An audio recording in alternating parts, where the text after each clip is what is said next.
Good morning students. जो आज worksheet 65 हमारी आई है वो एक नए चैप्टर से आई है। हमारा बायो का नया चैप्टर स्टार्ट हो रहा है। इसमें जीव जनन कैसे करते हैं। जनन का मतलब है एक ऐसी गुणधर्म या एक ऐसी प्रॉपर्टी जिसके कारण कोई भी जीव अपनी पॉपुलेशन, अपनी जनसंख्या को स्थिर रखता है, अपने अस्तित्व को बचाए रखता है। जनन नहीं किया जाएगा तो वो स्पीसीज़ अस्तित्व मतलब अपना पहचान, अपना संख्या को धीरे धीरे कम करेगी और फिर इस धरती से विलुप्त हो जाएगी, ख़त्म हो जाएगी। तो जनन है क्या? जनन हमने ये तो जाना कि बहुत ज़रूरी है हमारे लिए, लेकिन है क्या?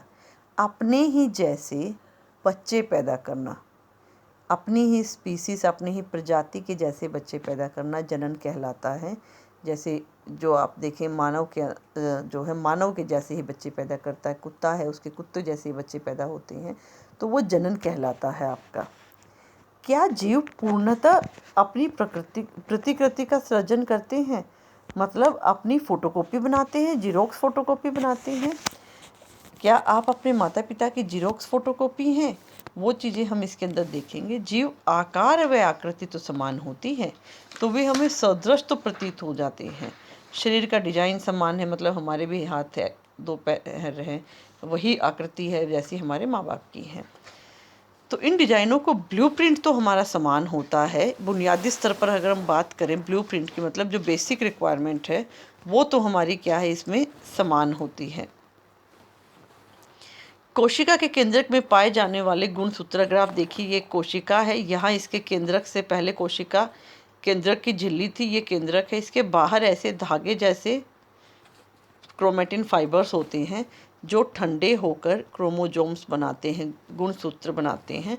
और उन गुणसूत्रों के अंदर डीएनए पाया जाता है जिसकी फुल फॉर्म है डीऑक्सीराइबोस न्यूक्लिक एसिड, जो एक पीढ़ी से दूसरे पीढ़ी में जाता है। तो इन्हें क्या कहा जाता है? करियर भी कहा जाता है, वाहक भी कहा जाता है। एक पीढ़ी से दूसरे पीढ़ी में गुणों को लेकर जाते हैं ये तो कोशिका के केंद्रक में डीएनए में प्रोटीन संश्लेषित हेतु सूचना होती है, इंफॉर्मेशन स्टोर होती है। और ये संदेश के भिन्न होने की अवस्था में बनने वाला प्रोटीन भी अलग होगा। अगर अलग अलग संदेश होगा तो प्रोटीन भी अलग अलग बनता है। और विभिन्न प्रोटीनों के कारण शरीर का अभिकल्प, शरीर की जो स्ट्रक्चर है वो भी अलग अलग होगा। जनन की मूल घटना डीएनए की प्रतिकृति बनाना है और संतति इस वंशानुगत करती है। जो डीएनए है डीऑक्सीराइबोस, इसकी हाफ कर देते हैं हम, मदर से हाफ फादर से, इस तरह से मिलके ये इकट्ठा बच्चे में इकट्ठा हो जाता है। संतति कोशिकाएं समान होते हुए भी किसी न किसी रूप में एक दूसरे से अलग जरूर होंगी। बेशक कितनी भी हम अपने माँ बाप से गुण एक जैसे हैं, पर हम उनकी एग्जैक्ट फोटोकॉपी नहीं है। कुछ अलग हमारे अंदर भी गुण हैं उनसे, जो जैव विकास के लिए विभिन्नताएं जरूरी हैं। जनन वह जैव प्रक्रिया, ये डेफिनेशन है जनन की आपकी, जो सुनिश्चित करता है कि पौधे या जंतु पृथ्वी से लुप्त नहीं होंगे, क्योंकि प्रजनन एक ऐसी प्रक्रिया है जिसके द्वारा एक जीव अपने जैसे जीव, जो आपको पहले भी बता चुकी हूँ। जनन दो प्रकार से होता है, अलैंगिक और लैंगिक। अलैंगिक में एक ही जनक मतलब एक ही माता पिता आगे बच्चे पैदा कर सकता है, लेकिन यहाँ दोनों जनकों की आवश्यकता होती है। इसमें डीएनए का संयुग्मन नहीं होता, इसमें डीएनए का संयुग्मन होता है डीऑक्सीराइबोस न्यूक्लिक एसिड जो है वो दो में बंटता है।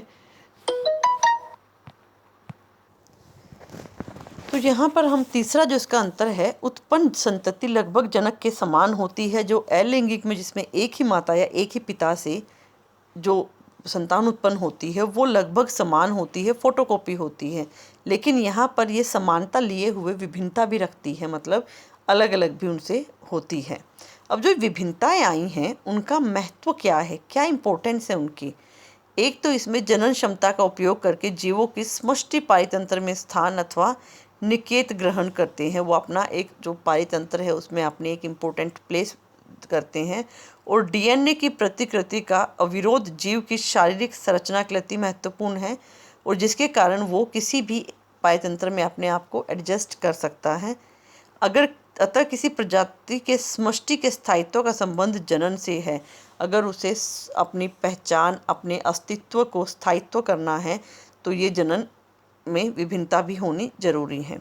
जैसे क्या होता है कि कुछ परिवर्तन आते हैं। मैंने बोला कि आप उनके साथ उनके गुण तो लेते हैं अपने माता पिता से, लेकिन अपने भी कुछ नए गुण आपके अंदर डेवलप होते हैं। जैसे कुछ किसी में उग्र परिवर्तन आते हैं, तो ऐसी अवस्था में समष्टि का समूल विनाश भी संभव है। परंतु जीवों में कुछ विभिन्नता होगी तो इससे वो जीवित रह सकते हैं। कुछ जीवों में विभिन्नताएं हुई जिससे वो क्या है, ठंड के मौसम में सर्वाइव कर सकते हैं या इस बदलते हुए परिवेश में सर्वाइव कर सकते हैं। जल का ताप बढ़ जाता है, अधिकतर जीवाणु मर जाएंगे, लेकिन कुछ सर्वाइव कर जाएंगे जिनकी प्रतिरोध क्षमता फ़र्क थी। और वो कहाँ से आती है, वो विभिन्नता के कारण ही ये चीज़ें उत्पन्न होती हैं। ये स्पीसीज़ की उत्तरजीविता बनाए रखने में उपयोगी है, जो हमने अभी ऊपर वाले पैराग्राफ में डिस्कस किया है। चलिए क्वेश्चन आंसर्स देख लेते हैं। उस जैव प्रक्रिया का नाम लिखिए जो यह सुनिश्चित करता है कि पौधे या जंतु पृथ्वी से विलुप्त नहीं होंगे। जनन के कारण ही हम इस चीज़ को सुनिश्चित कर पाते हैं। जनन प्रक्रिया में डीएनए प्रतिकृति बनने का क्या महत्व है? डीएनए प्रतिक्रिया बनने का जो महत्व है यहाँ पर दिया गया है। शारीरिक कुछ विभिन्नताएं आती हैं और जो जैव विकास का आधार बनाती हैं। थर्ड, स्पीसीज में उत्तरजीविता के लिए विभिन्नता क्यों लाभदायक है? क्यों लाभदायक है हमारी स्पीसीज में विभिन्नता के लिए उत्तरजीविता?